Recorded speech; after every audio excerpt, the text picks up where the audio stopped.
Hi, I have to retake this because my wife was playing Project Sakai and it was so loud it could be heard through a closed door.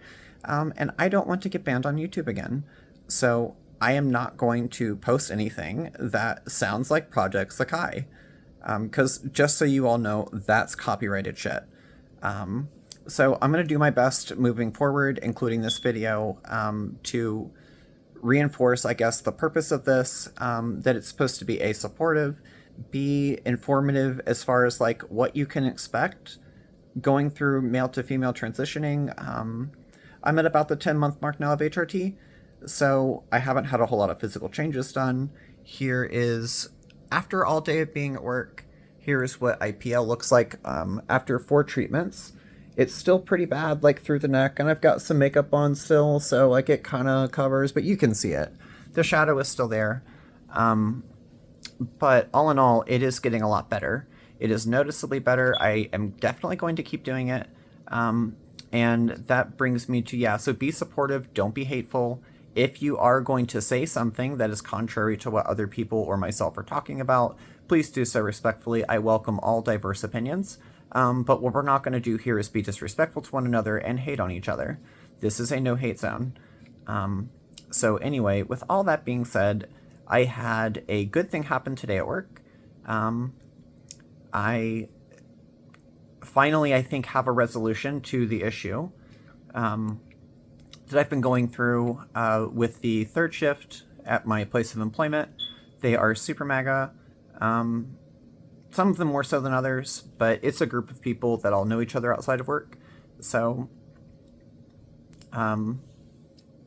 yeah, I have a resolution to that. And before I get going, my wife gave me some bangs. A bitch has bangs. I'm so happy. I think I've needed that. Like, oh my god, girl, look at my forehead disappear. Oh my god. I'm so happy. I love having bangs. They look super cute, I think, anyway.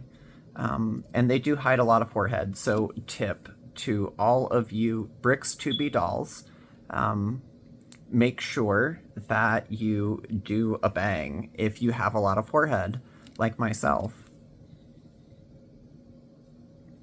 Makes a world of difference.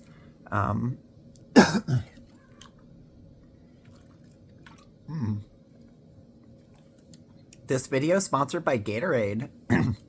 Not really. But anyway, yeah, I got a conclusion to the work thing. I am allowed now to work with my wife. They confirmed that the transphobia that I was complaining about was true. And they are hopeful. They say that they're going to take administrative action against the people that were being that way. I didn't ask them to. I've actually asked them to the contrary. Like, I wish that they would not. So we'll see what happens with that.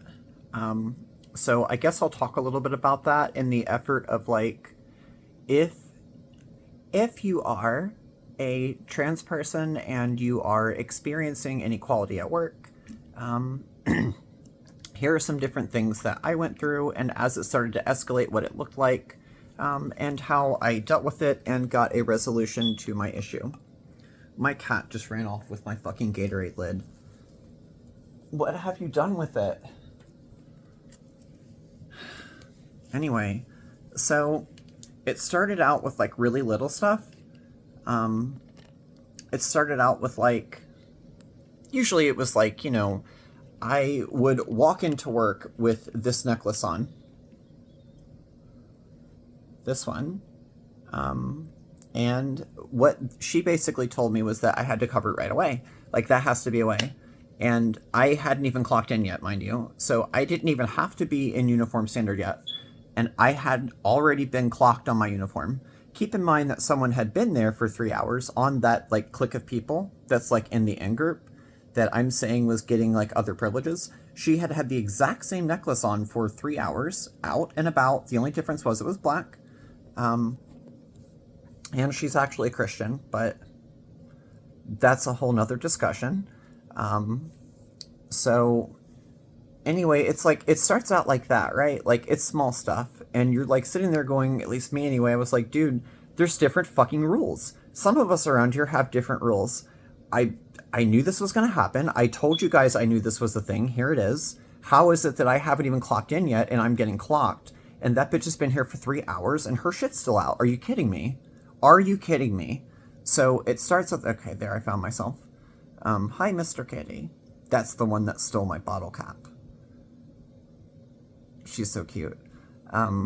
So it started out with like small stuff, and it started out with a lot of like misgendering, which I would say advice on the misgender, it bothers the fuck out of me, but it doesn't bother me as much when someone is making an effort and they're not like intentionally being an asshole. And a good way to distinguish the two is give them a good wide berth, especially for someone like myself. Like, I'm not passing. I'm going to do it. I don't know if this is my very best, but this is probably around like where I'm at with vocal training. I don't think I can really do much better than this. I can kind of do like a little valley girl. And it's a little bit easier for me to kind of like go up a little bit. But in all honesty, I don't have a passing voice. None of those are passing. Not a single one. I'll listen back to it later and confirm, but I'm pretty sure none of those pass. I don't visually pass. So I can understand and give birth to people, like give a wide berth to be like, hey, people make mistakes. I'm not expecting you to be 100%. It took me a minute to start like properly identifying myself in my own head, because I've been calling myself him, he pronouns for fucking 34 years, 33 years or something like that. So it took me a minute to adjust. But then again, I had been calling myself that for a long time. So they don't have as much of an excuse. But the point is, I allow them the room for error. And when I go to them and I confront them and say, hey, this really bothers me, could you not do that? And they then respond with silence. There's no, like, I don't care for an apology. Apologies mean very little to me. Like, if you're sorry, don't do the thing. That's like, behavior says sorry. So they will ignore it completely and change the subject. One person told me that they were tired, and that's why they weren't willing. Like, I asked them, like, hey, what can I do? What is it that I need to do that will basically get you to respect this? And she hit me back with, after ignoring it the first 2 times and I persisted, she hit me with, I'm tired. And that was the end of the conversation. So she ignored it twice. The other dude just smiled at me. And it's like, okay, you're intentionally doing this. I have approached you. I have been reasonable. Another thing I will do with them, and I guess it worked with one of them for a while until he decided to be an asshole. But I was like, hey, this really bothers me when you do that. Like, you could call me Melanie. That's on my name tag on my shirt. You could call me they, them. If it really bothers you to call me she, her, ma'am, like, that's fine. You could, like, say, hey, that person over there. Like, hey, you. There's a lot of proper and accurate, truthful ways to identify me. If she, her makes you uncomfortable. Because ultimately, I just want to be respected, right? Like, I don't want to be fucking associated with male pronouns. So for me, that was like one thing I tried to do. It worked for a while with him. I'm going to continue at least attempting that. I may come back like a year later from now and be like, bitch, that's such a bad idea. You stand firm on your ground. But at least where I'm at right now, that's me attempting to meet them in the middle and give them some place to like kind of come along with me. They don't have to see life the way I do. I'm not trying to force anything on them. What I am trying to do is just not be called fucking male pronouns. Just please don't do it. I understand I don't pass, and I give that birth. So that was like step one, is really establishing in the workplace that was the thing. So as that progressed, it went into like just in general everyday work privileges. Like, you know how people always are not supposed to be on their phone, but when work permits and we don't have things to do, or when we do and we just don't feel like doing them, we get on our phones. So I would make sure that my job was done 100%, right? And theirs already wasn't. They were leaving part of their job for me to do for after they left, because I'm there 2 hours later than them. So in that case, it was like they were going out of their way also toward the end to leave work for me. I had more work assigned to me than they did and than my position should. A lot of stuff like that. It became very unequal very quickly. So I then, after I had established with them, like, hey, this is unequal. Why can't you treat me like you are everybody else? And I get met with, you are treated equally. It's like, okay. Now I take it to a managerial level. And I make sure that I'm not firing back at all these cases, right? Like, I'm following the work policies. I'm doing what she tells me to do still. So after going to the managers 3 times, they tell me to stand up for myself. They had been telling me to stand up for myself. I stand up for myself. And after, like, okay, so the situation was like one person had been on her phone all night long, like just carrying on phone conversations. The supervisor gets in like a spot visible to customers, gets on her phone. It wasn't a big deal. An hour later, I do the exact same thing in the exact same spot. And guess who gets clocked fucking immediately? Guess who had all of her shit done too? That's right, I did. So when she came up to me, it was like, no, I really have nothing else to do. I did it all. And I knew that they hadn't done all the job. So she comes up to me and tells me to get off my phone. Actually, that's not true. She just starts yelling, phone, phone, phone. So I looked back at her and I said, so and so, write yourself up. No, really, like, write yourself up, like, right now. Go ahead and do it. I just saw you do that an hour ago, right over there. And I'll tell you right here, I will follow your policy as long as it is enforced equally. When that's enforced equally to everyone on the shift, I will follow it, no problem. I have zero problem following the rules. But I'm not going to follow rules that are just enforced upon me. That we're not doing. That was like my stand I took. That's what I said. And it wasn't appropriate. There was a more respectful way to say that, which I would recommend that all of you do.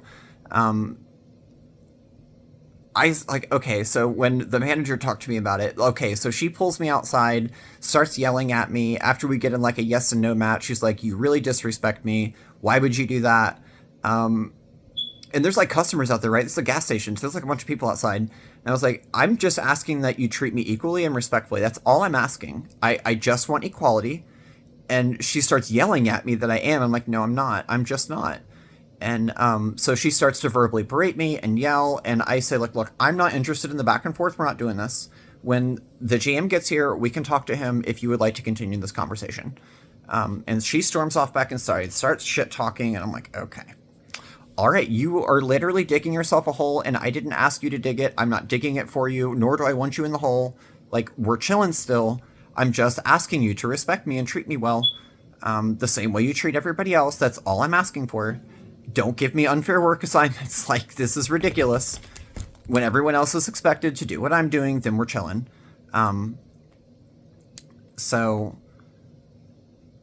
okay, so that happens. I talk to my store manager. He laughs when he hears from me what I said to her.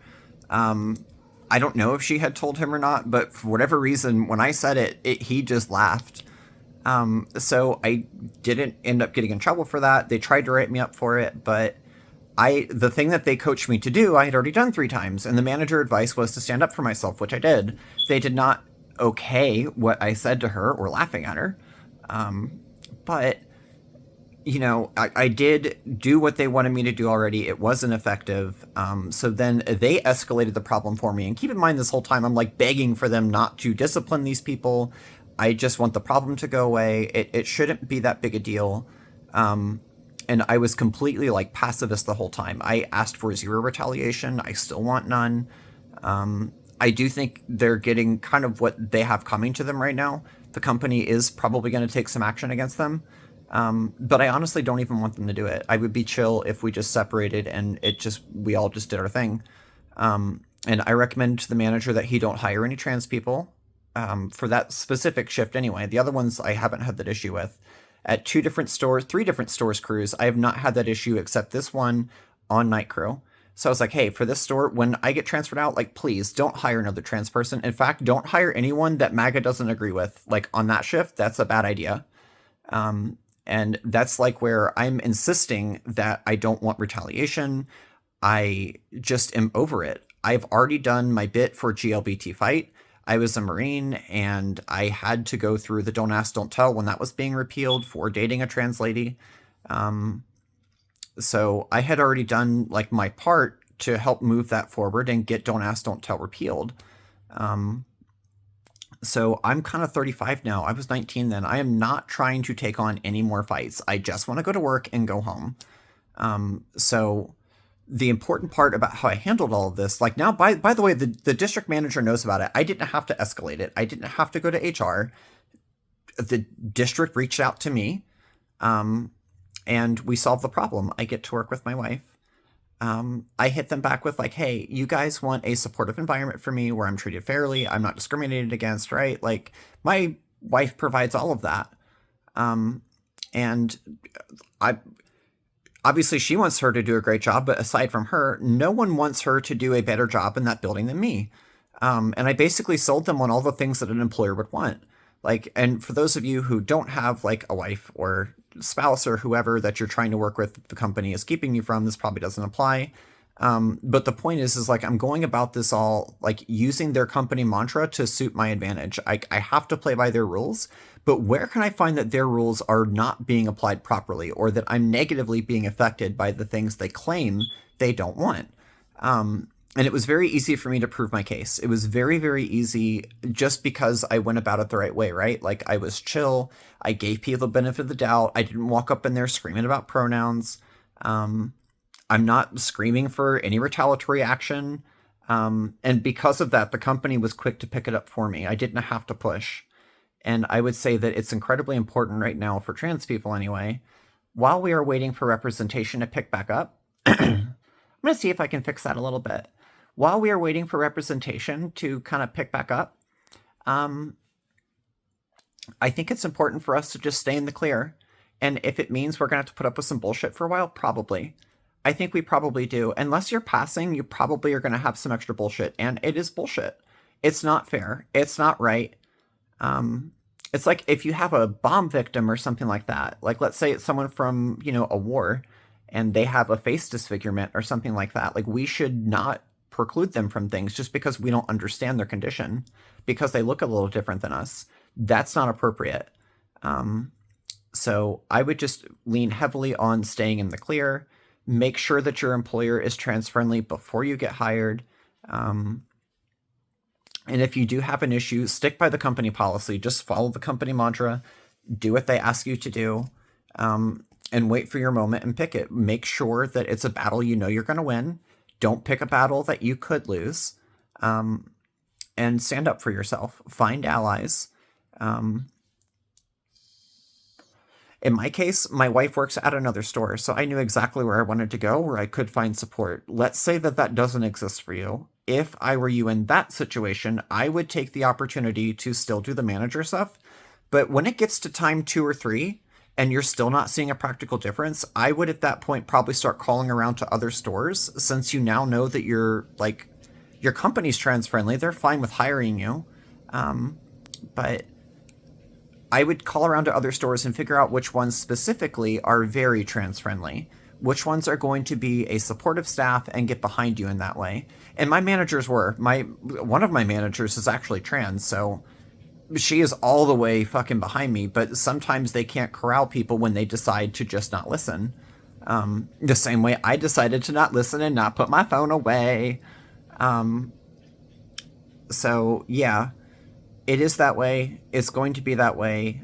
I don't know when it gets any better, but as of right now, it's probably the best way to go. Just steer clear, be cool. Overall, very good day.